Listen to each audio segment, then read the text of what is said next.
Jen, how are you doing? Good, thank you. So for the few of you who don't know Dr. Tour, which I doubt any of you don't know him, let's have a very short understatement presentation for him. So Dr. Tour is TT and WF Chow Professor of Chemistry and also a Professor of Computer Science and a Professor of Materials Sciences and Nanoengineering in the Nanocarbon Center in Rice University. He has hundreds of peer-reviewed papers published under his name, and he also have tens of patents under his name with a great contribution to science in his field, and a great commentator, especially on the area of origin of life, aside of his own work in synthetic chemistry. Is this a good description, Dr. Tour? That's fine, thank you. Okay, Jim, first of all, I want to ask you, you are one of the very few scientists, I think you are counted as one of the top 50 scientists worldwide, and with this kind of status, you are one of the very few ones who have come out and spoken so bluntly about the reality of fields like origin of life, with all its philosophical and existential implications. And some are saying, well, it's because Dr. James Tour is a man of faith, a man who believes in God. So maybe the first thing I would like to ask you, it is an important question, I think, for many people who live in this modern world and in the West. Can somebody be scientifically minded? Can somebody be a man of science and also consistently with himself a man of faith or even great faith in God? How do you, from your personal experience, see those two things reconciled? I'm going to ask you later about how you became a man of faith, but let's start by this one.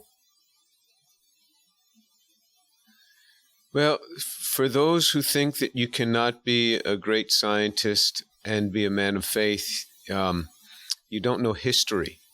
Historically, there are many scientists that were people of faith, as well as great and famous scientists. And that continues on till today.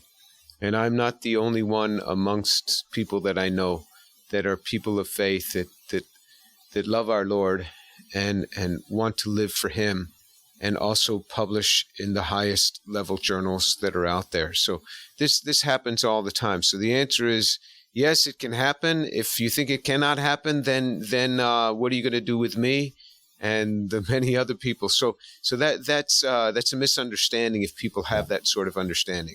And if they think that faith will make you a poorer scientist, then why is it that people with faith can be functioning in the highest ranks of science? I mean, so you just have to look at the evidence. Some people say that this is an artifact of the past, that at one point, every scientist was part of his civilization. So at one point, every scientist was Muslim because Muslims were leading the world. At one point, every scientist was a Christian because the Christian world became the leader of the world, I mean, in the scientific area.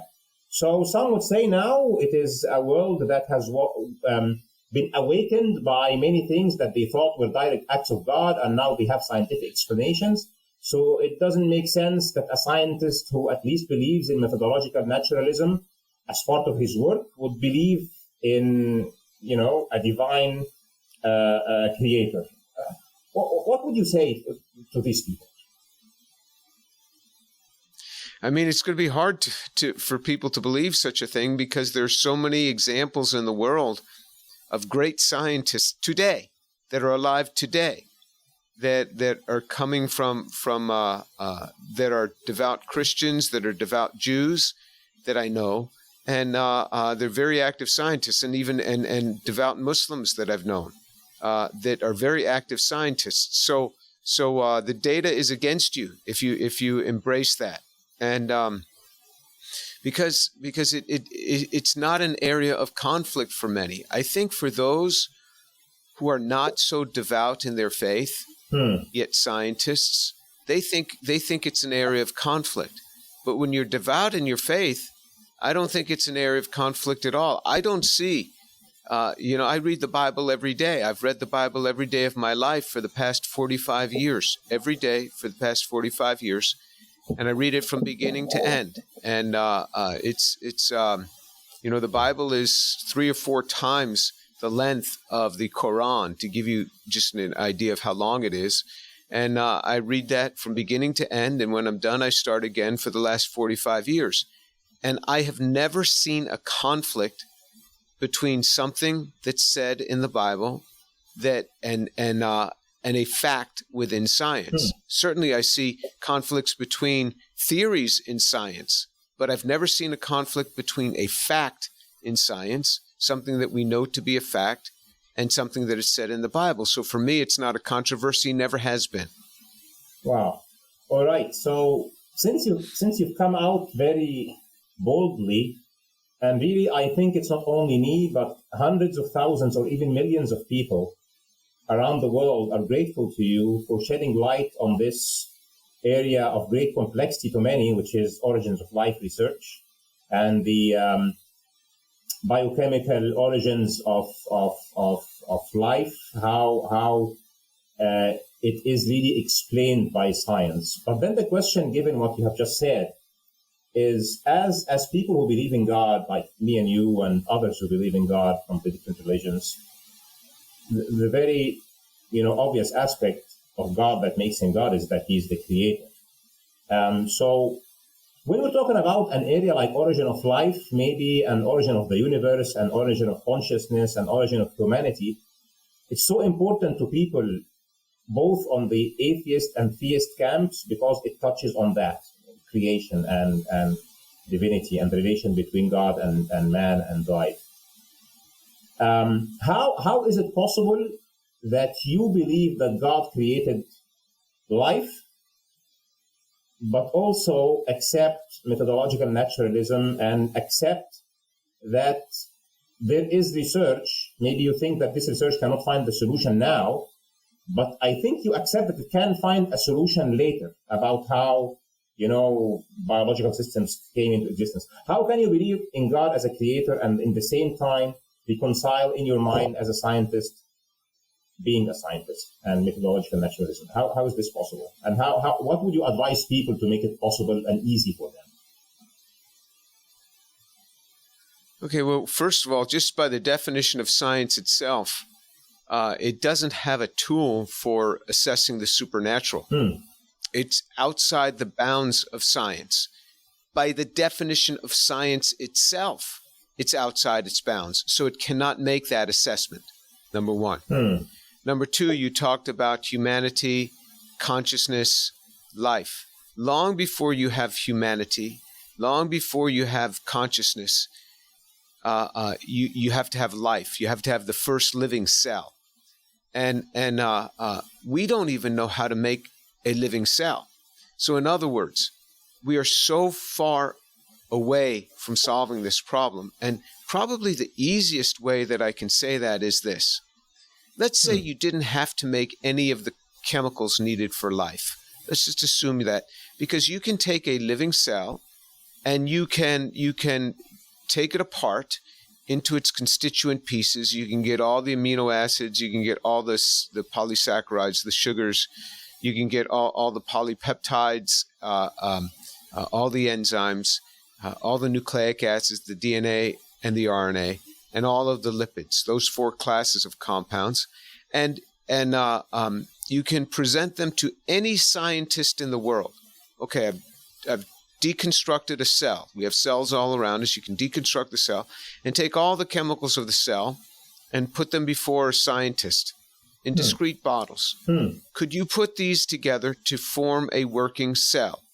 And no scientist in the world would ever say that they can put those together to make a working cell. So even if you had all the parts, we don't know how to construct it.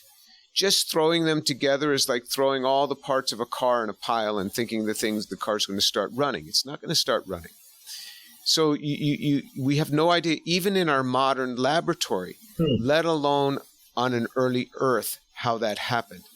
Now, the reason I say that I'm quite open to getting this thing solved, and I presume it will be solved someday, is because things advance. And things advance rather rapidly, but still, I think it's going to be hundreds of years, maybe 100 years, maybe 200 years, maybe 500 years, before we're able to take those elemental components, those molecular components, and put them together and form a cell. Then, on top of that, you've got to have a root on an early Earth to make all of those different compounds, and then to get them all in the same place at the same time. So it's a crazy hard problem. Origin of life is a very, very hard problem.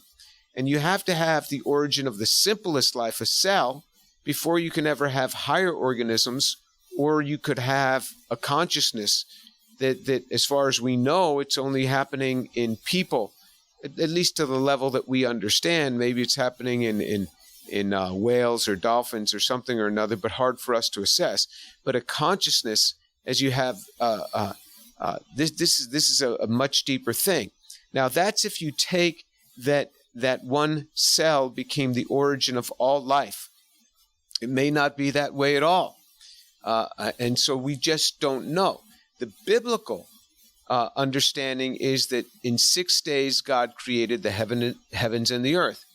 Now, some people take those 6 days as 6 24-hour periods. Other people say, no, those were periods of time, because there are cases in the Bible where God had used the word day to meaning an era, a block of time. And so there's a lot of discussion back and forth in the 6 days of creation. Were those 24-hour days, or were those much longer periods? We do have others like Gerald Schroeder, who's an Orthodox Jew, who suggests that in the early phases of the universe, what's speculated is that all of this blew up from a mass. There was an origin to the universe, which actually matches up quite well with what the Bible says, that in the beginning, God created the heavens and the earth. So there was a beginning. Prior to 1964, and certainly in the early 50s, the vast majority of scientists believe in a steady state, that the universe always was. And now almost all scientists would say, no, the universe had a beginning. And we know that from microwave background radiation that tells us there was an origin. So the universe is expanding, and you can track that back to a particular point.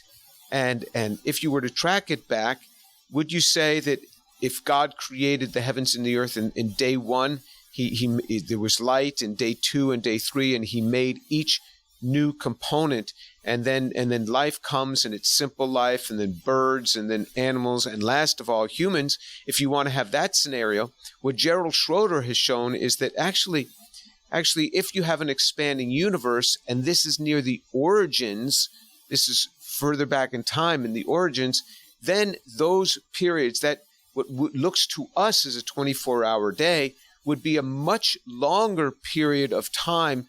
To our appearance would be a very long period of time, even though it may have been a 24-hour day back then, because as the universe expands, time is relative to the expansion, to where you are in the expansion of the universe. So time is relative to the place in the universe. So there are lots of theories on how the Bible might match up with where science is. And so, there's a lot of things that we're not clear upon. I don't even understand, even to set aside origin of life, I don't even understand how you go from lower organisms, from that single cell, up to higher organisms, to large-bodied creatures like us, and how you have these body plan changes between creatures.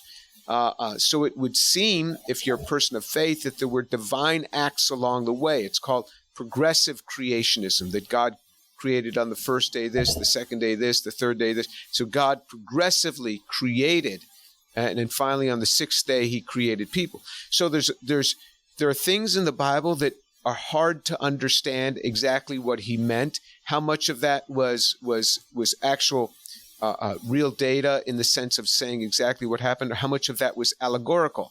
because we know that there are allegorical things written in the Bible, that we're not supposed to take everything literally. So, for example, at one point, Jesus was speaking with his disciples, and he said, beware of the leaven of the Pharisees. Beware of the leaven, the bread of the Pharisees. The leaven, the raised bread of the yeast that's in the bread of the Pharisees, the religious teachers. Yeah. And so they started looking around and they started saying to each other, who forgot the bread? You know, they didn't have any bread and they're trying to blame one another. Jesus said, wait a minute, guys. I'm not talking about literal bread here. I'm talking about the teachings of the Pharisees. So they took something literally and he meant it allegorically. He meant it figuratively. And Jesus said, I am the door. I am the door. Whoever comes to God needs to enter through me. I am the door. Well, did that mean that he was a physical door? No. Obviously, he was speaking allegorically. So there are clearly times in the Bible where they were even reproved for taking things literally when they were supposed to take it allegorically. And so this is part of the problem. Whenever we read a text that's like a holy text, what is it that we take absolutely literally? What is it that we take allegorically? And a lot of that can be pieced together by the amount of times that it says and the context in which it says it. But again, so these are things that we're dealing with. And then there's science. It's very hard to track back to the origin of life and say, how would this happen on an early earth? Well, we can't even do it on our most modern laboratory. We can't even create life, and we can't even define life. I mean, how do you define when a cell just dies? How do you define what it is that you just lost? Is it, yeah, you've lost ionic potentials, you've lost, but what is that spark that was there a moment ago and is no longer there?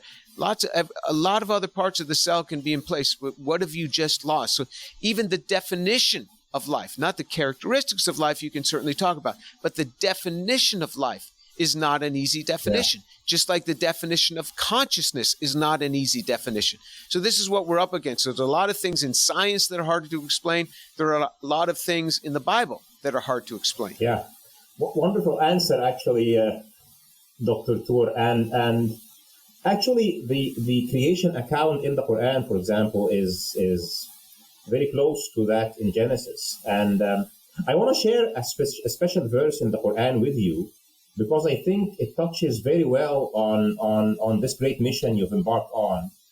And I'll say it in Arabic and then I'll translate it in English. It says this: ما أشهدتهم خلق السماوات والأرض ولا خلق أنفسهم وما كنت متخذ المضلين عضدا. And what it means is, the translation of meaning is, I have not made them witness the creation of the heavens and the earth, nor the creation of themselves.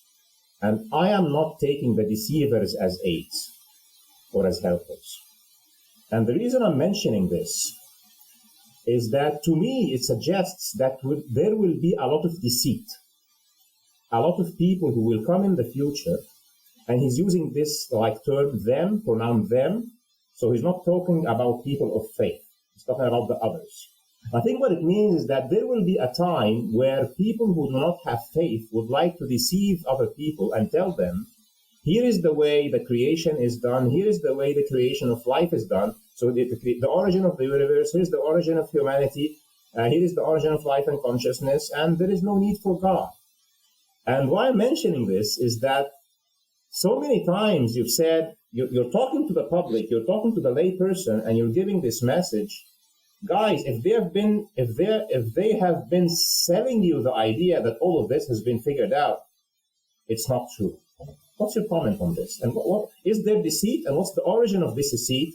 How would you see this in the light of this verse, in your opinion? Is it really happening today? Why and how, and why have you embarked on this mission? Okay, so there's many questions embodied in this comment, and so let me begin. Now, motivations are harder for me to assess. What are people's motives? And I think in the sciences, a lot of times the motivation may not be necessarily evil in their own mind.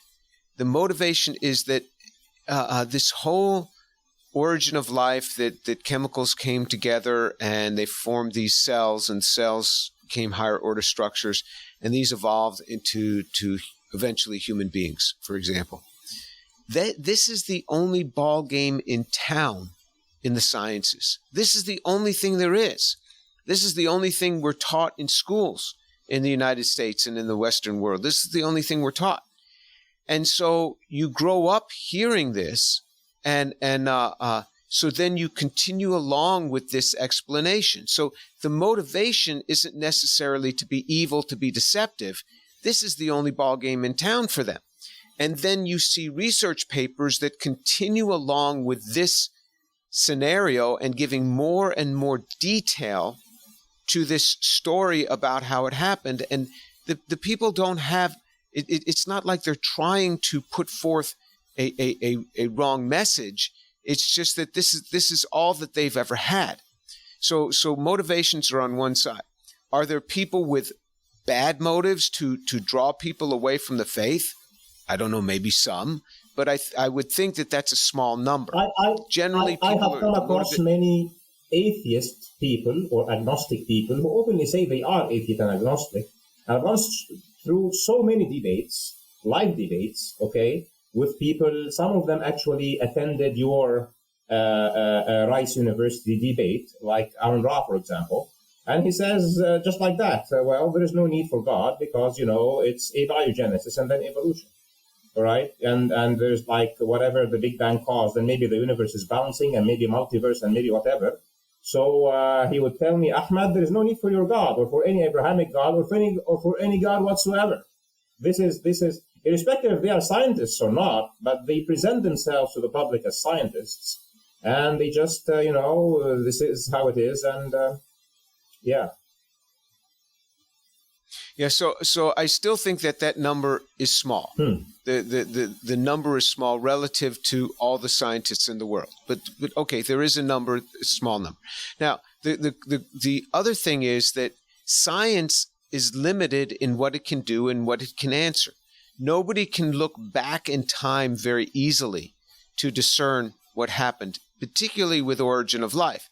All we can do are simulations in our laboratory that might simulate an early Earth. And when you do that, it's really, really hard to get at this. So what I say is that yes, it is true that I am very blunt. I say, this is not true. What these people are saying is not true.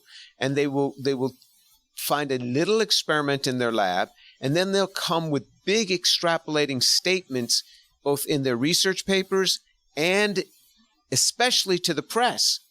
And then I come along and I say, that's not true. That's not true. You didn't even make RNA. I mean, you bought every precursor to it, and then what you polymerized was not really a strand of RNA. It had no embedded information. It had a lot of the 2,5 wrong linkage in it. It had a lot of branching, so it could never even respond. So why would you then tell the press, now we are on the verge where Darwinian evolution can take over, which is a huge, huge extrapolation, and I challenge them on it. So yes, I do challenge them on it. And when I challenge them on it, they never come back at me with the data and to say, oh, no, Jim, you're wrong. Here's how we would go from this to Darwinian evolution. They just get upset with me. So you see, what happens, Ahmed, if you really have something that's concrete in science, you just show the data and you explain the data. But this, to me, sounds almost like a religion where they're unable to defend it, so they get angry with me. They want to cancel me. They want to say things about me. And listen, if they had the data, they would just show it. Okay, here's how you would go from what I made to Darwinian evolution. Here's how. But no, they don't show it. They just want me to be quiet. So yes, I'm putting it right back in their plate. And what I have found is that they're being more careful in what they say. They're being more careful in what they write because they know that I'm reading and I'm making comments about it, and I'm making YouTube videos about this. So yes, I am calling them out. Now, why am I doing this? Because I'm just frustrated hearing all of this stuff. I've looked at it, and it's frustrating because they're saying something, and what they're doing is they're really retarding the field. They're holding it back because they're making it out as if we're much further along than we are. We're on the verge of solving this life's origin, And if we're on the verge of science, solving this, then young people don't want to go and study this because they assume it's already been solved. In fact, most of the general public thinks that scientists, 2/3 of the general public think that scientists have already created a cell in the lab, like a bacterium, which is not the case at all. So 2/3 of the general public believes that, and 80% of that 2/3 people, 80% of them had college degrees. So of those who were surveyed had college degrees. So you see that it is a real problem, and I just keep calling it out. So again, motivations are harder for me to assess, but the reality is, yes, I am one of the very few that's speaking this up. I'm not the only one, and historically, I mean, in the last 20 years, there have been others. Carnes Smith wrote a book in the 1980s that talked about the real problems with origin of life. And Shapiro has come with talking about the real problems on the origin of life, and wrote a book on this. And so I'm saying this, and others are saying it, and now others are coming around as well. Lee Cronin, who anyone would have said was a proponent on the origin of life, who said in 2011 that he'd have life in his lab in about 2 years. He hoped to have life in his lab in 2 years, is now coming out and saying that origin of life is a sham. And when he's been questioned about it, when he's elaborated on it, he says, look, you make one molecule, you make another, but there's no end to this. You keep making it, and then anytime you want to make a cell, you're going to have to start with a living cell, which tracks all the way back to Luca, the first cell, the first of the origin of that cell. So he's beginning to see what I'm saying, and hopefully others would come around too. Now, I don't know that he's going to say, yeah, I've come around to where Jim Tour is, but it certainly sounds like it, because I didn't go around saying origin of life is a scam until I heard Lee Cronin. So then I said, okay, well, if Lee's going to say it, I'll say it too. Yeah. Amazing, actually, this change, especially he had his own exchange with you. I remember I've watched that one some time ago, and Dave Farina was also referring to him quite a lot, and I've also seen a lot of his own material where he was very adamant about we're so close. So it was really striking that he suddenly turned. So who knows what happens tomorrow? But Lena, I wanna share something else. Go ahead, please. Okay. Go ahead. No.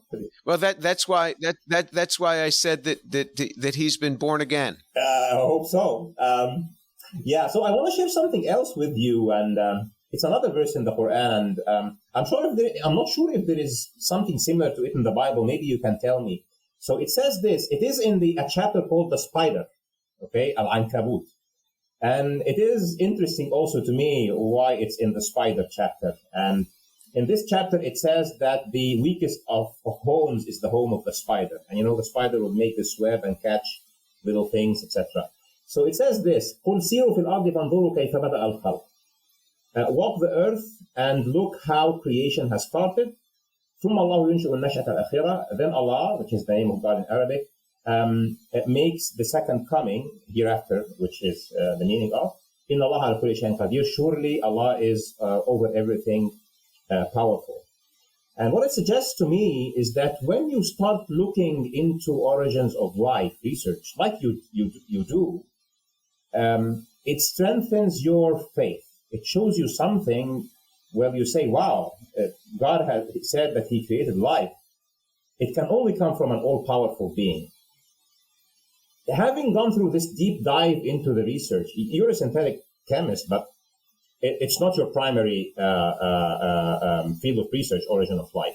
When you went into origin of life, already being a scientist, and you've had this multiple years of deep dive and debates about it and videos over videos, did it cause you to say, wow, this is a witness of the all-powerful God, or not?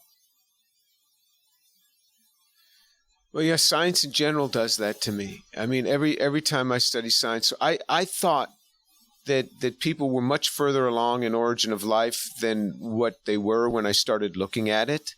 And the more I looked at it, the more I was confused with what people were saying, because it didn't make sense. And yes, when I look at the complexity of a living cell, I'm not talking about a human being. I'm just talking about a simple cell. When I look at the complexity of that, I'm like, wow, this is utterly amazing. And how the molecules come together and start operating. We don't know how to do that. I work in the area of nanotechnology. We don't know how to get groups of molecules to work together like this. And this is why the camera that I'm looking into is made out of silicon. It's not made out of molecules where they've stacked up molecules to function together.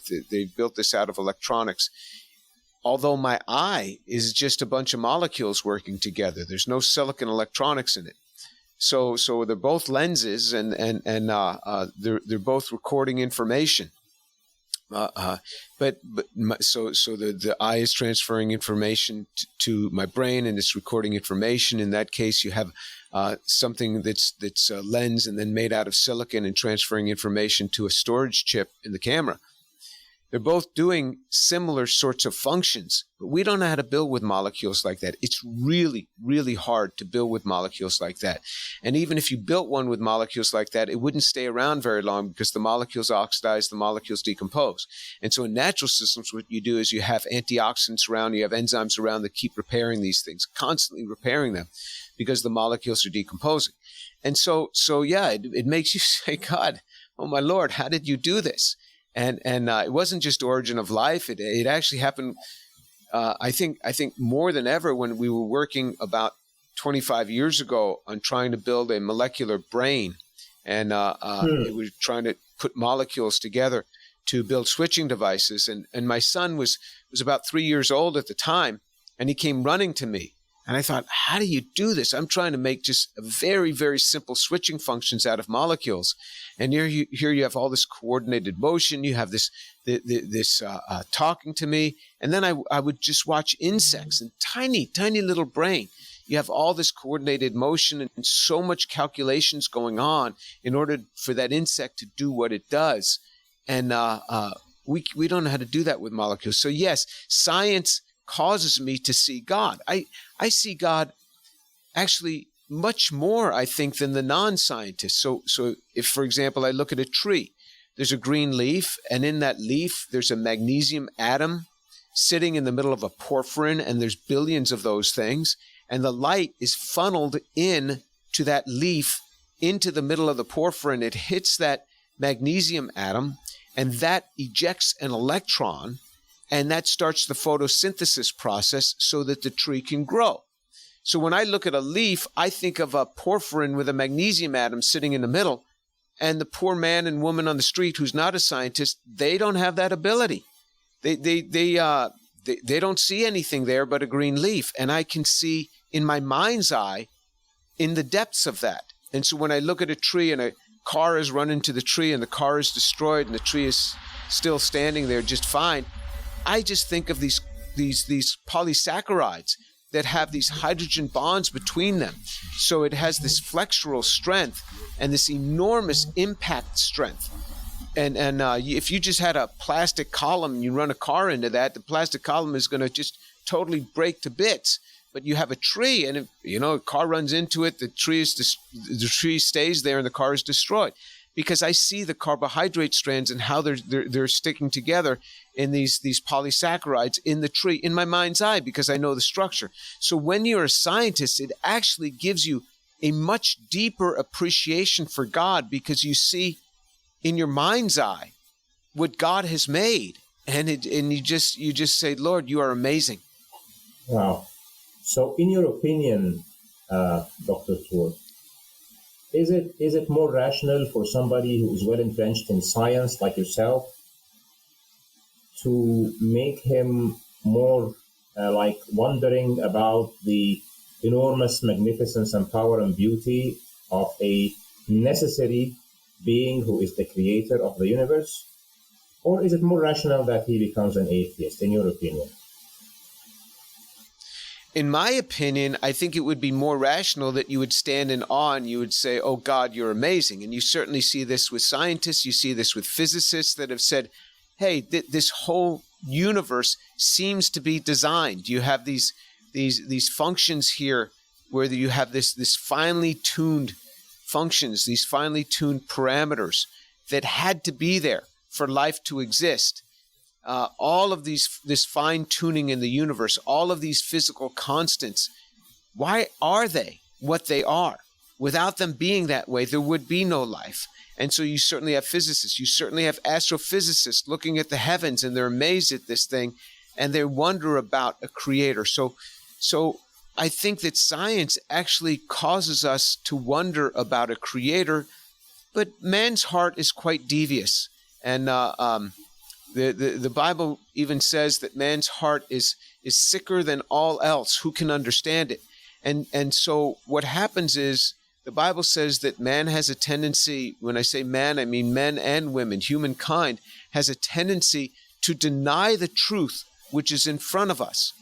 So you look at it and you just have to scratch your head as a chemist and say, how do molecules go together? How can this happen? And the Bible says God puts this before us as a witness, and then humankind will deny the truth, and then they will start worshiping the creation rather than the creator. Wow. Is this a verse in the Bible that says that God puts this in front of us as a witness?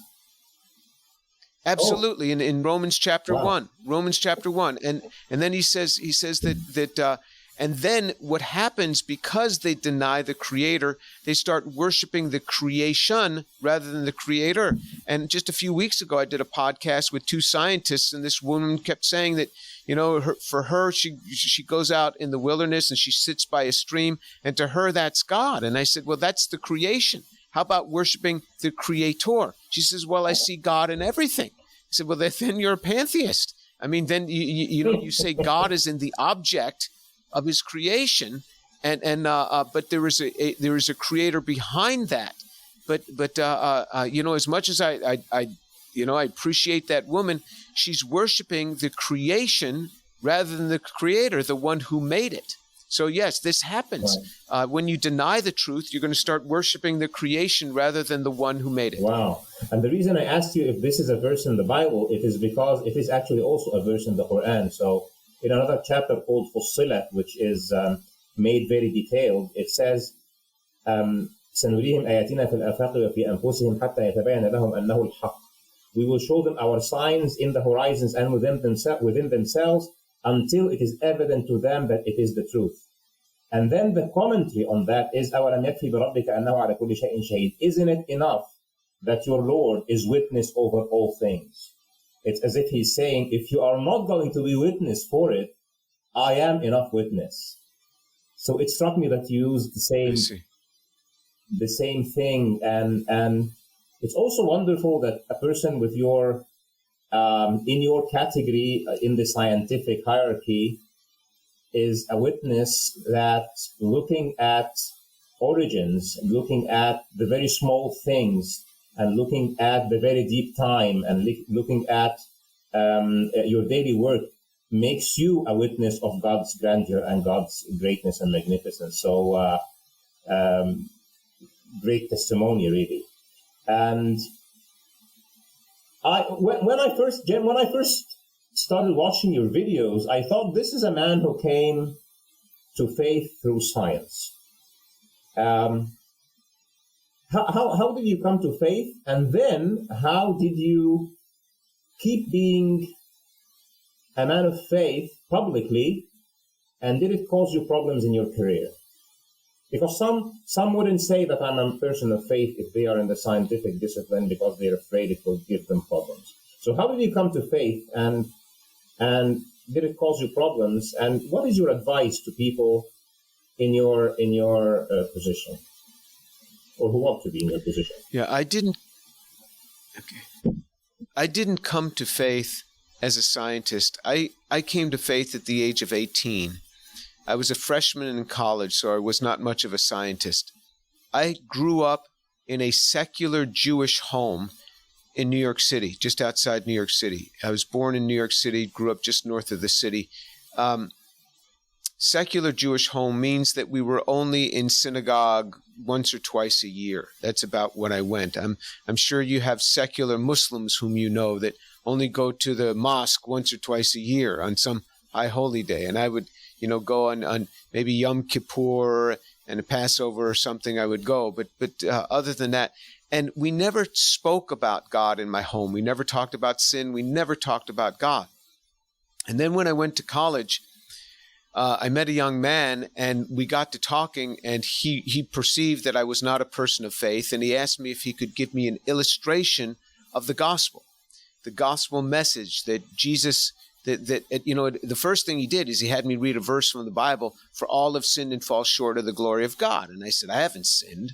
I'm not a sinner, which sounds like a very strange thing to a person of faith. But in modern secular Judaism, we don't view, at least I didn't view little things as sin. I said to him, I never killed anybody. I never robbed a bank. I'm not a sinner. Mm-hmm. So then he turned to another verse in the Bible, and Jesus said in Matthew chapter 5, verse 28, he said, I say to you that everyone who looks at a woman with lust for her has already committed adultery with her in his heart. Wow. If you look at a woman with lust for her, you've committed adultery with her in your heart. I didn't know you could commit adultery in your heart. As I was enough of a Jew to know that adultery was wrong. That's one of the 10 commandments. But I didn't know you could commit it in your heart. I thought that that's something you did physically. And I was guilty of that. In fact, I couldn't look at a woman any other way but with lust for her. And immediately I was convicted of my sin. And what's interesting about that, Ahmed, is why should I even care what Jesus said 2,000 years ago? I didn't know Jesus was a Jew. The rabbis told us Jesus was a Christian, but actually Jesus was Jewish. I didn't know he was Jewish. Yeah. And so why should I even care? But his words have such power. It arrested me. It stopped me in my tracks. So this young man now had my attention. And then he described to me, I read one verse after another, how God forgives me because Jesus died for my sins on the cross, and there is nothing that I can do to work for my salvation. No good works that I can do. He accepts me because of the work that Jesus did. I just receive that by faith. And then once I am in his kingdom, then he calls me to do lots of good works. But the good works don't get me in. It's just like with my children. If they think that if they think that they have to do a lot of good works to keep being my child, I'd be like, no, you're my child. That can't change. You're in my family now. And you're born into the family. That's never going to change. Now, I'd appreciate you doing good things, but it's not the good things that make you my child. And so it's not something I can work for. And then I received Jesus shortly after that, a few months after that, and everything changed. I couldn't stop thinking about him. And I started reading the Bible every day. And that's why I say for 45 years, I've been reading this book every day, because the young man who shared with me said, I said, how can I stay close to God? He said, if you read your Bible every day, you'll stay close to God. If you don't, you won't. Wow. So I've read it every day. And so then the other question, so I didn't come to God as a scientist. I came, he hit me in the heart. I mean, just hit me in the heart and convicted me of my sin. Wow. And then as I was learning science, I never saw anything in science that shook my faith. Never. I mean, I'd hear professors say things, but I just dismissed it in the sense that if it was contrary to what the Bible say, I would say, he's talking about a theory. He's not talking about a fact. And scientific theories change all the time. All the time they change. I mean, even in the last 30 years, lots of scientific theories have bitten the dust. I mean, they're over because theories change. And facts remain, theories change. And none of the facts of what I learned ever contested with what the Bible says. And then you said, does it affect my career? Yeah, it affects my career. But Jesus said, if they hate you, just know that they hated me before they hated you. And Jesus said, blessed are you when men revile you and persecute you and say all manner of evil against you falsely on account of me. Rejoice and be glad, for your reward in heaven is great, for so they persecuted the prophets who were before you. He said, woe to you, if all men speak well of you, for so your fathers spoke of the false prophets. So, are there people that come against me because of my faith? Yes. Do I expect it? Absolutely. Jesus said this would happen. He warned me about this. So I'm not surprised by this. And he says, rejoice in this. In other words, I'm not supposed to just endure this. He said, I am to rejoice and be happy in this. In fact, in another one of the verses, he says, leap for joy when this happens. So sometimes I'll jump up in the air. My wife says, what are you doing? I said, I'm leaping. I'm leaping. That's the best I can do. Wow. I'm told to leap for joy because these people are coming against me. So I expect it. And yes, it affects my career. But what God does on the other side is he keeps giving us all these inventions and all these things. You know, I've started 12 companies, 13 companies. I think the 14th we're founding right now. And the value of these companies is billions in value. And these are all just based on inventions from my laboratory. And so what academic chemist has this? Very few. And then we discover one thing after another, after another. We have over several hundred patents, and we just keep coming with more. I mean, I'm filing 1 to 2 patent disclosures a month, and just more keeps coming. So the more people come against me, the more he blesses me, which is exactly what he said would happen. So that's kind of the story of my life, Ahmed. Wow. I hope so many have listened to those great advice from you. Number one, I wish every Muslim and every person who believes would read his scripture every day like you, in my case, the Quran.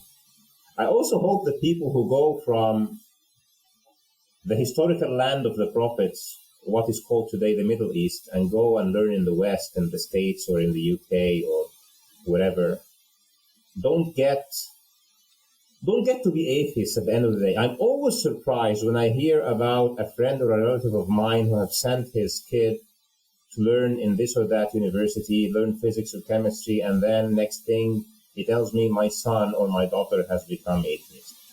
And I'm always, why? When I talk to people like yourself, I've also had, for example, Dr. Hugh Ross, I had Dr. Fazran, I had so many renowned scientists, and they said the same message. Science brings us close to God. It is the message you've told us is there in the Bible. It is the message in the Quran. And I don't know why this is happening. So I hope so many people would listen to this advice of yours, especially this matter of compensation, that God will compensate you and will make things good for you eventually. And so you have experienced this yourself, and what you do is that you smile, you give them the smile, and you leap in joy. So that's quite a tease, but fine. So I mean, Ahmed. So what happens when you look at this? Even all the men and women who come against me on Origin of Life, my H index is much higher than theirs. You know what an H index is? It's a metric for not just the number of publications, but the impact of your publications. Yeah. And what happens is that it levels off. So the higher the number it gets, the slower it grows. Because if you say a H index is 100, it means that that's not going to go up a notch until another one of your publications exceeds 100 citations. Yeah. So it levels off, but it's higher than all of theirs. And I have colleagues in the administration of the university, and they tell me that they hear certain people saying things about me, but they say, but the tour's an anomaly. We can't understand him. Here he is, this religious guy, but his research is just booming. And this is what happens. God does bless. And when we walk with him and trust him and believe in his word, there is enormous blessing. There's enormous blessing in believing his word. And I trust him, as the Bible, as Jesus said, he who sent me is trustworthy. And I believe that. He who sent me is trustworthy. Now, we all are going to grow old and sick and die at some point. I mean, that happens to everybody. But we die glorious. We die victorious, because death for us is not the end. I know very much. Jesus said, I will come and I will take you to be with me. I mean, so this is going to happen. But while I'm here on this earth, I just keep getting blessed over and over and over again. And the more people come against me, the more they exclude me from their academies, the more that they exclude me from the award system, the more I'm blessed. I mean, it's just like, my God puts it right back in their face. I'm blessed over and over again. And I'm not afraid to say that the success I have is not because of me. I'm not the high IQ guy that you think I am. It's because of the grace of my Lord. It's because of the grace of God. God is so good. He's so gracious. He's so generous. He's so loving. He's so kind. I shall love him forever and ever, and eternity is not long enough for me to give him thanks and praise for all that he's done in my life. I shall forever be grateful to him. Wow. I hope everyone who's learning science and everyone who has belief in God has just listened with very wide ears and very open mind and heart to what you just said today. What you're just saying to them, guys, children, don't care about them coming at you if God is with you. Is it that? If God is with you, don't care about anything else. Yeah, the Bible says, if God is for you, who could be against you? And Wow. and he says, don't worry about tomorrow. Or tomorrow has enough trouble. Today has enough trouble of its own. And he says that if he watches over each one of the sparrows, and he knows all the hairs on your head. I mean, so over and over again, he reassures us of his kindness and his mercy. And I'll tell you, Ahmed, I walk around all the time knowing that my God is for me. And I want to please him every day. And when I do something that I know is wrong, I'm running back to him and say, Lord, I am so sorry. I am so sorry. Please forgive me. And it's not like he's going to cast me out of his kingdom. No way. I'm not going to lose it. I'm in the family. It's because I hurt my father's feelings. It's like when my children, they're all grown now, but if they do wrong, they want to come, and it's not that they're afraid that I'm going to disown them. They're just sorry that they disappointed me. And I'm going back to him and just saying, apologizing and saying, Lord, I am sorry. I'm sorry for the way that I spoke to that person. I'm sorry. Yes, I'll go back and apologize to them. I'm sorry for what I've done. I'm sorry for having these doubts. And because I don't want to disappoint him. I love him so much. I love God so much. I love my Lord so much. Forever and ever, I'll be thankful to him. Wow. Jim, there is something that I have received an email about, and I was thrilled to know that you are part of it. So I hope you can share part of it with me and the audience today. And the reason I was thrilled, it was because of my own story of coming to faith. Of course, I was raised in a Muslim family. But by the age of 13, I started thinking about what really matters. And I was like a science nerd. And I thought this universe and life and what have you cannot be there without a creator. And then we should look at his message and live the way he wants us to live. But the syllabus at school, the science syllabus, doesn't teach that. So the email I got, I think it was from the Center of Science and Culture, and they were talking about an initiative where science education will also be augmented by videos from scientists like you and I think Dr. Steve Meyer and others who are talking about intelligent design and aspects of design in the universe. Can you share something about that with me and the audience? What is this initiative about? And is this a legacy? And why is it important? Okay, so I'm not part of the formal organization of that, but I can tell you, so right now in U.S. schools, and I can only speak in the context of the United States, that they still use the primordial soup model, which is not a good model at all, that molecules somehow come together in some pond and form cells, and then those turn into higher order structures.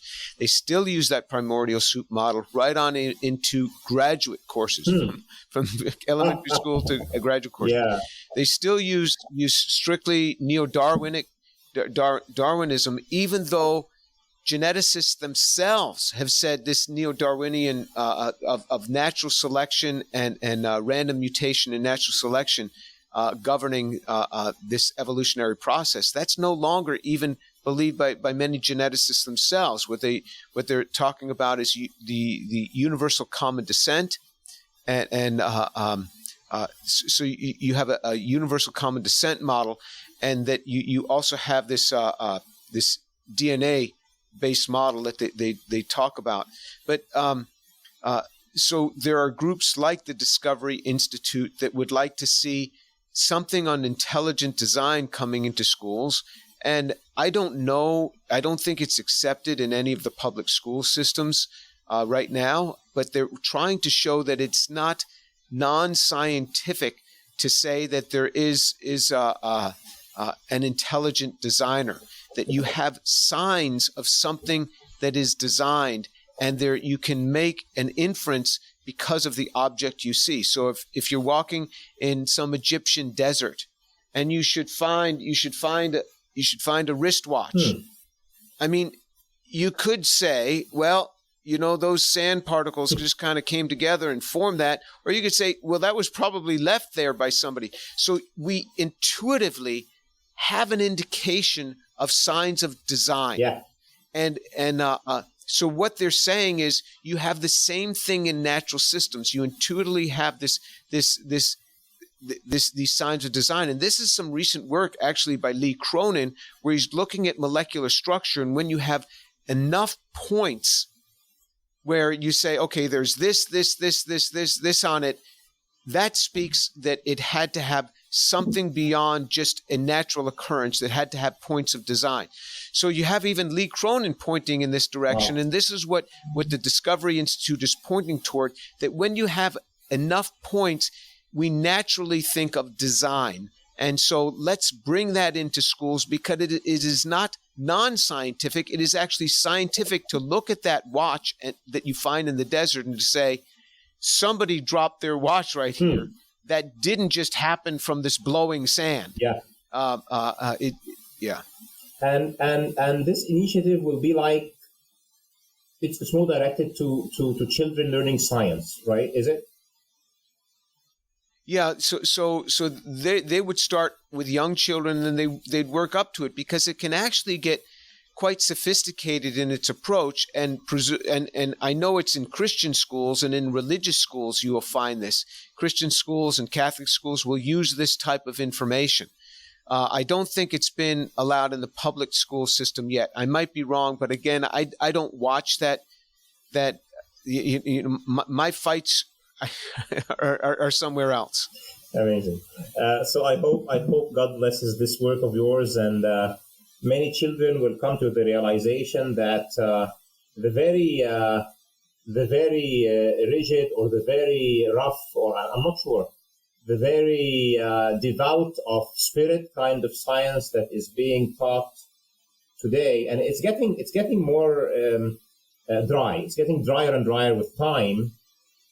There is an alternative way of teaching science, and there is in science all the signs for the greatness of the one who created the universe. So I hope this work it becomes a great legacy for you, because we're all going to leave this world, as you said, and those videos of yours, I'm sure they have guided so many people to see the truth, and to be disillusioned, or to wake up from the great deceit that is going around all over the place. Now for our audience, actually, I agree with Dr. Tour that we're going to have like 15-20 minutes at the end if there are questions. So we actually have some questions over the chat. I'm going to, what is a question of them? I'm going to put on the screen, and maybe Jim can actually comment on it. First of all, I would actually like to point out to Dr. Jim Tour handle, YouTube, because he has this great YouTube channel. For those who don't know, he has a channel. Please tune into there, and he has great material about origin and life and many other topics, and his own work. So it's at Dr. James Tour. And for those of you who are not actually subscribers and finding truth, come on, guys, press the subscription button and follow the channel. And let's look at some of the questions. Here we have, Rafi, he says, brother, I would also like you to briefly outline your thoughts about the recent debate between Tour and Dave Farina here. That would be much appreciated. Well, since we have Dr. Tour, he can actually give a comment about it. I think this one was, many people were waiting for it. Actually, I wrote to Dr. Tour 2 years ago and I said, maybe a good response. And Dr. Tour did 14 episodes and then another round. And I think the importance here is that he's talking to the lay people to make it clear to them, to get them out of the deceit. Dr. Tour, would you like to give any comment about that debate, if at all? Yes, I'm not pleased with my performance. I got far more passionate than I should have. And so I'm not pleased with my performance. The questions I asked 5, there were 5 questions on the board. I only got to 4 of the 5. Every answer that he put up there was a non-answer scientifically. He put up papers and he would never go to the board, because what happens when you go to the blackboard, it forces you to use the starting materials that were there. So there were specific starting materials. The first question was 2 amino acids. He didn't start with either of those. He has to start with those 2 and make the coupled product. He didn't do that. The second was to take a oligonucleotide and show a chemistry that would allow that to polymerize to make RNA without the 2,5 linkage and without the branching. He didn't show that. He just said, well, these polymerize on montmorillonite clay. Yes, they polymerize on montmorillonite clay, but they have 30 to 70% of the 2,5 branching, of the 2,5 linkage. So that didn't answer the question, but it didn't matter to him. And then he said, I showed 2 sugars. How would this come together? He said enzymes. Let me tell you what that's like. That's like being in a chemistry class and you're given an exam and it says, go from this starting material to this product. And the student writes chemicals. Chemicals would make that happen. What an answer. Just say enzymes. Yeah. I mean, that's the answer. And that was his answer.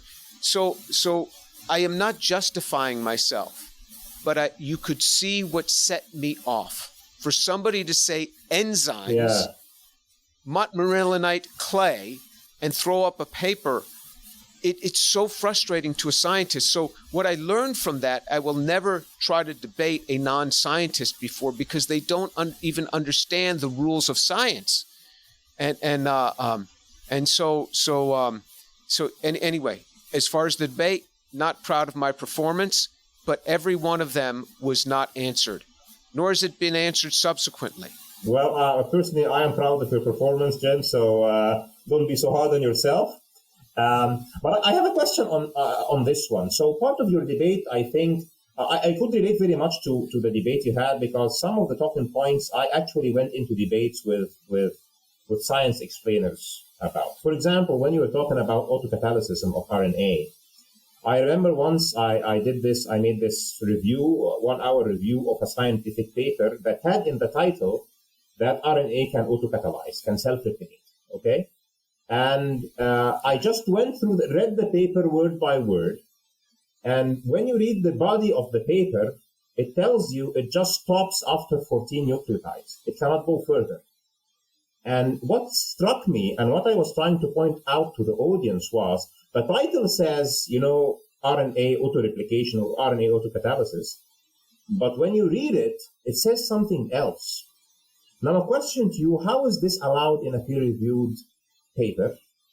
And then this gives material to people who are science explainers who say, look at the title of the paper. RNA can self-replicate. Look at this, look at that. Clay can solve the problem. This can solve that. Volcanic vents, whatever it is. And I think a big part of it has to blame on the peer review process. How can a paper that has a deceiving title be accepted to be published? What's your comment on that, especially after you have gone really great length into this matter of origin of life? And I see this so many times in origin of life papers and in evolution-related papers, especially. Right. So without enzymes, RNA does not duplicate itself. It does not. It's only in very well designed, human designed by experts, primed cases where it's primed and set up to duplicate itself, it's never been able to duplicate more than 10% of itself. 10% is not a duplication, not at all. And that 10% is too short to duplicate anything of itself. So it's not a duplication. Now, as far as why the journals allow this, there's a lot of hype in a lot of journals. And as I said in my introduction in the debate, and they're saying, well, because of the pressures to publish and things, but particularly in the era of Origin of Life, it is an incestual type of system. In other words, the people who review your papers are themselves Origin of Life researchers. They will never send to me a paper in Origin of Life to review, because I'm going to speak my mind. So they send it to people who are Origin of Life researchers, and they allow this sort of nonsense to go into the titles, which take YouTubers and totally deceive them. They said, you see, it says it right here that he's making peptides. It says it right there in the title. The title is meaningless. And even if you read the abstract, it's meaningless. As soon as you start looking at the scientific data, you go to the experimentals and you see what was done, you're like, this is a bait and switch. Absolutely. And it's particularly overblown, it's like clickbait, in the area of Origin of Life. Yeah. Wow. Yeah. So I agree with you. It's highly overblown. The system is rigged, and it's incestual. The people who review it are themselves Origin of Life researchers, and the editors, the journal editors, have a lot of blame as well for letting these things continue to propagate. They are responsible too. Because then what happens is you get these gross extrapolations, these overblown claims. Then when it gets into the press, it's blown up even more. So by the time it gets to textbooks, it's crazy. Absolutely. So I'm glad we discussed this, because I'm not sure with good or bad intentions, but so many abstracts and so many paper titles are being misused. But I totally agree with you. It is those people who have peer-reviewed this and are keep this, letting it happen. I think we should stand before their conscience, because doesn't this count as deceit? When you have a title that is not representative of the content, isn't this deceit? What's the good word to describe it as deceit? Well, deceit might be a good word. Again, I don't want to speak of motivations, because deceit speaks of motivation. And again, I don't know motivation. It could be mistake. It could be overblown. Deceit is a specific motivation. It might be, but I prefer not to say that. Well, we can say it's a misrepresentation at least, or the title does not faithfully represent the content. Yeah. So is it your advice that if somebody tells you this paper says that people will just go the extra mile and read the content? I get this all the time. People see a news article and they say, oh, look here, they made life. And as soon as I go to the actual article and I start looking at the details of it's just not there. Trust me, it's not there. It's not there. And don't send me any more news articles. Send me the actual article if you have a question. But I'm telling you, you got to read the actual article. But the problem is the lay public doesn't have the expertise to read those articles. And I have a certain area of expertise, and that's in synthetic chemistry. So the synthetic chemistry papers I can understand immediately. The ones that are on what they've done with DNA, it takes me longer. Because even that stretches me beyond my area. So I have to spend more time with it. But to really understand a research article, for me, takes at least half a day. Wow. To really understand, because you can have, in addition to that article, you can have 7,500 pages of supplemental data. And so when you start looking at that, it takes me half a day. Wow. So, so for that debate, we had about, it was 80 articles on the table that had been presented.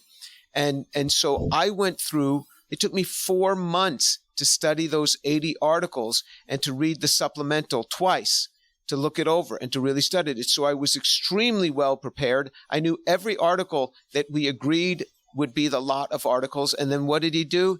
He pulled out an article that we never agreed on. I just said, you just broke our agreement. You broke our agreement. And I'm the one who is accused of being a liar. I'm the one who's accused of this. And he just put it up there and he kept it up there. Yeah. And so then when I asked him questions about it, okay, how much of it duplicated itself? How much? He said, I don't remember.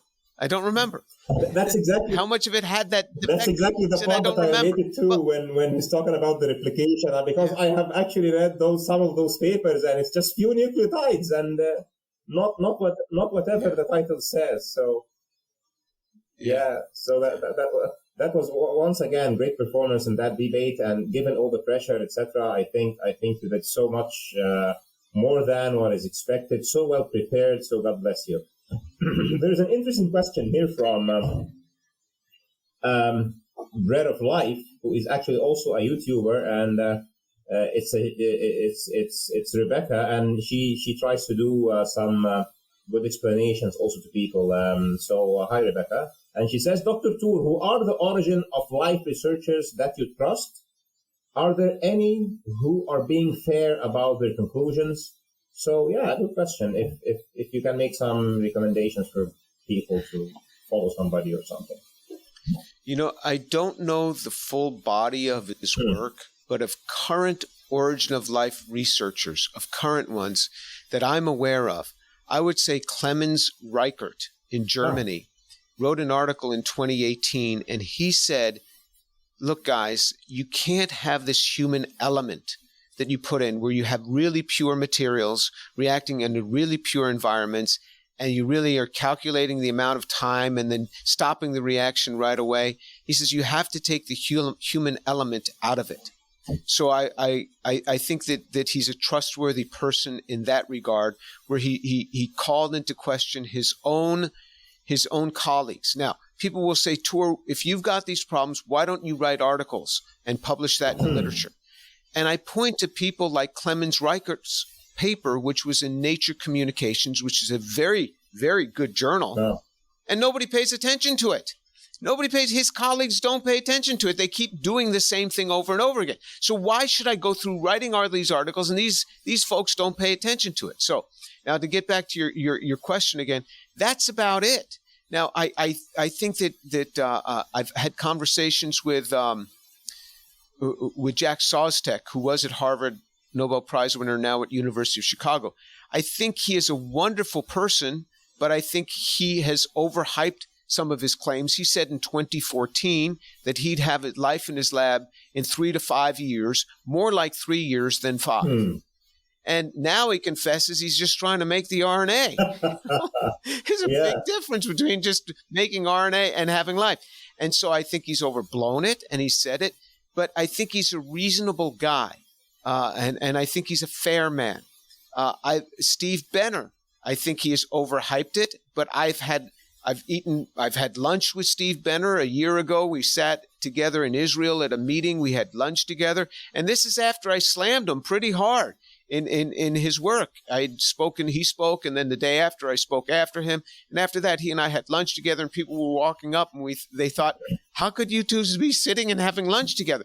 Well, that's kind of how the scientific community is. We can really disagree with each other and sit and have lunch together. So I think he's a nice guy, but I think he overhypes it and overblows it. And to say that he's right on the verge of being able to have Darwinian evolution take over, like he said, I think he really blew it in those statements. And now I think he's actually being a little more careful. So I like these people. I've corresponded with Krishnamurti, and he was very cordial. And I like Lee Cronin. And I've had conversations with Lee Cronin. So as far as being realistic on their work, I haven't read the body of work by Clemens Reichert, but that one paper, I was really pleased with that. So there's not many. I think that Donna Blackman is quite circumspect. I think she's very careful now what she says. Some of her older articles that were written 15 or 20 years ago when she was a starting professor, I think that those extrapolated way beyond what they should have been. But I think her more recent work is she's very careful what she's saying. Wow. Thanks for all the advice for the audience. I have another question from Ali. He actually repeated it more than once, but I'm actually going to point him to something that we did before with Dr. Tur. He says, Mr. Eshrah, please talk about 26 Al-Baqarah and 73 Al-Hajj with Dr. Tur. So for 26 Al-Baqarah, we actually talked about it a couple of years ago when I did the first interview with Dr. Tur, and this is the one that talks about the fly, Jim. So it's a challenge by Allah that he's saying, that he's challenging all the scientists or all the disbelievers on earth to create a fly. So we talked about that, and I would refer you to that episode that we had, that other podcast we had together a couple of years ago, and I'll put it also on the screen when I edit this video. But then the second one, 73, Al-Hajj, and Al-Hajj is pilgrimage, and in this. I'm sorry. Actually, 73 is the one about the fly, and 26 Al-Baqarah is about the mosquito.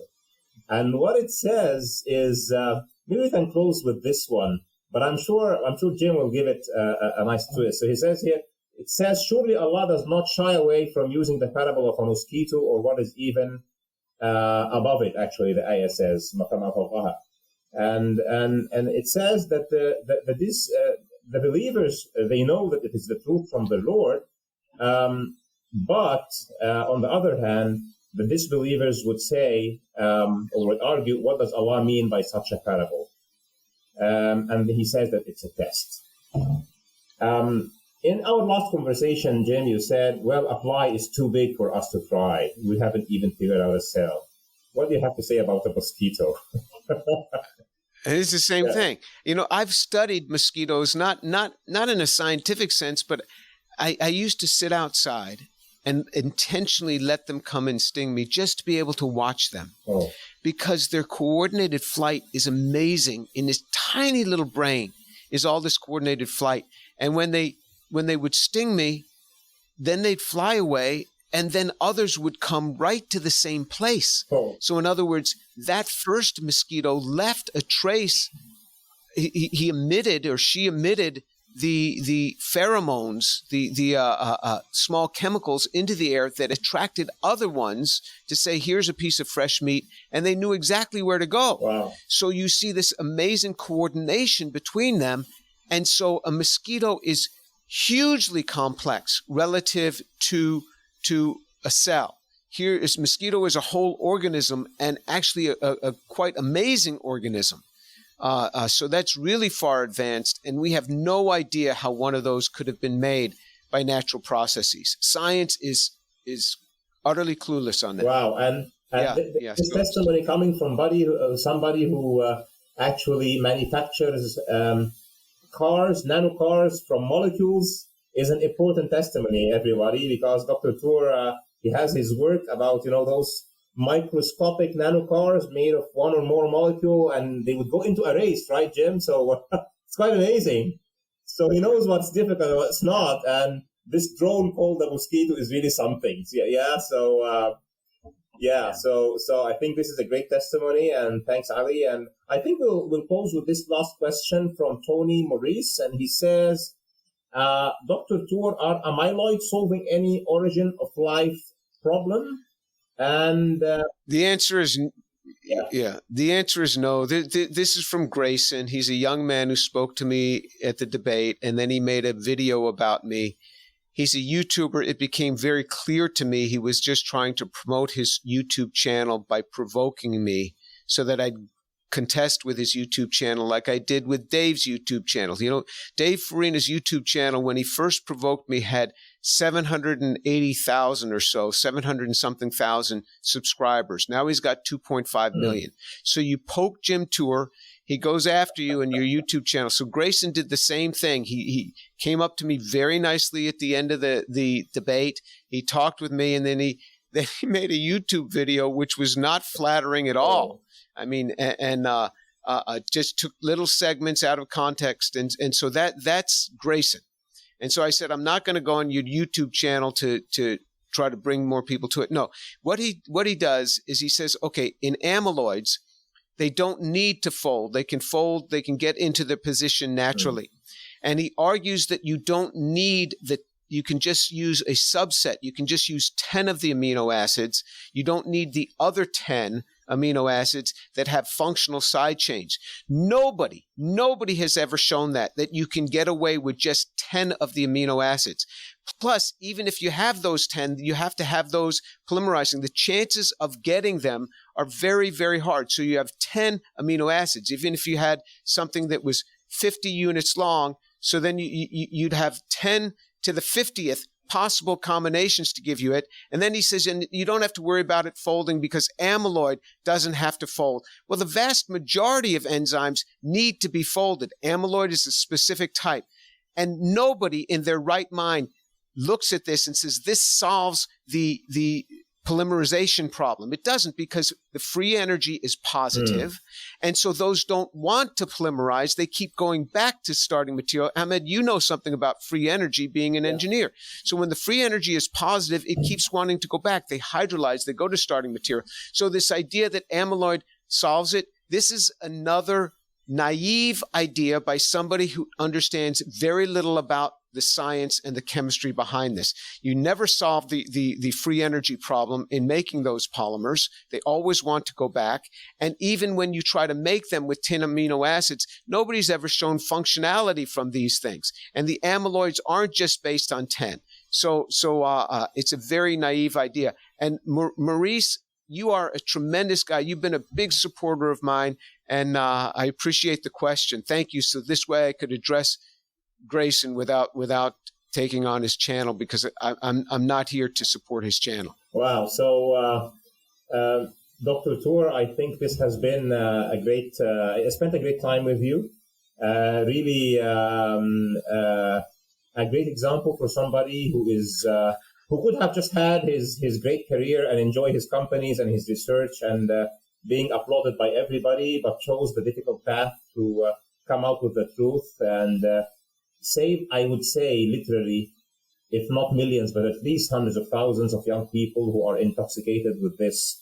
You know, science has figured it all out, and science has left no place to God.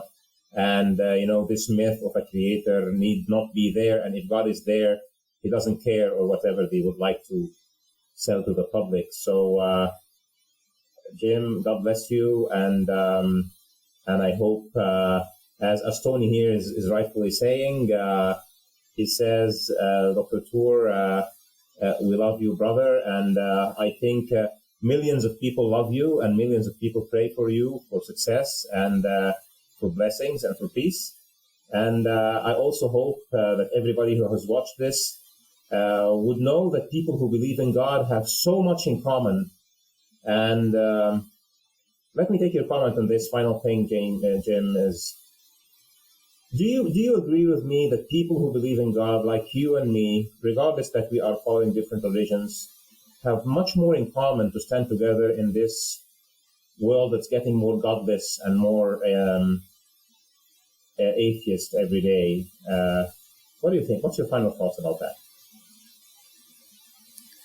I think you and I have the same fights we have to battle.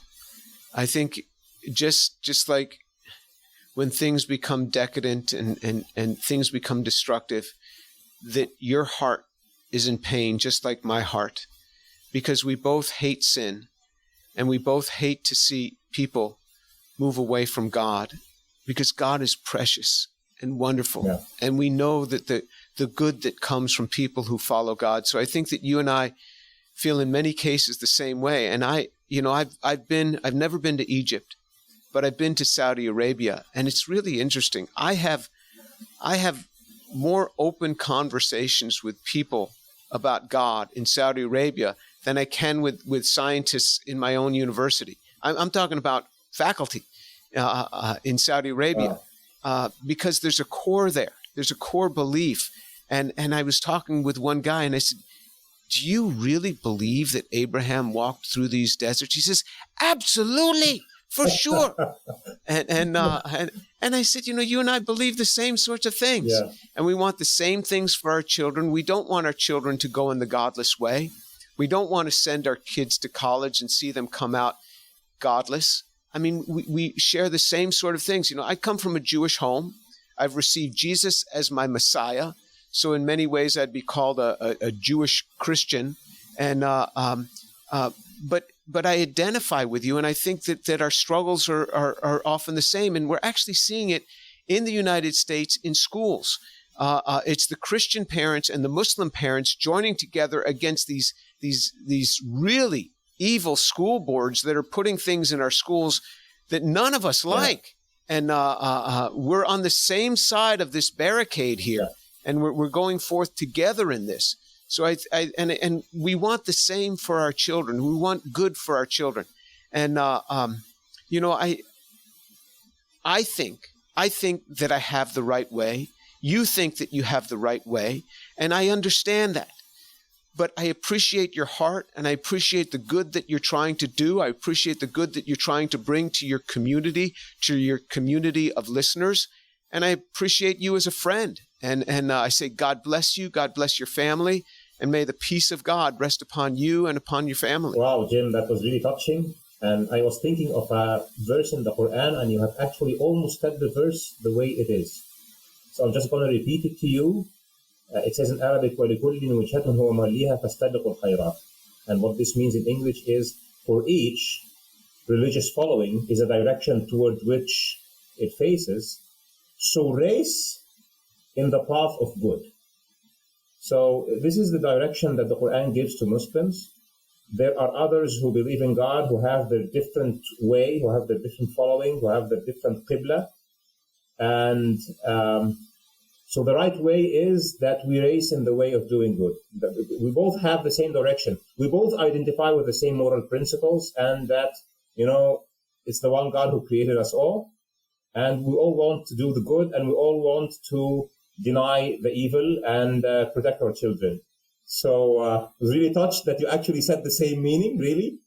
So may God bless you and bless your work, and bless the work of everybody who follows your path with courage and boldness and openness. And I hope everybody has enjoyed this. Thanks for everyone. Please do follow Dr. James' channel, and come back to Finding Truth for more content, hopefully as good as this. And I doubt, because there is not so many people like Dr. James Tour. God bless you, Jim, and peace be upon you all. Thank you.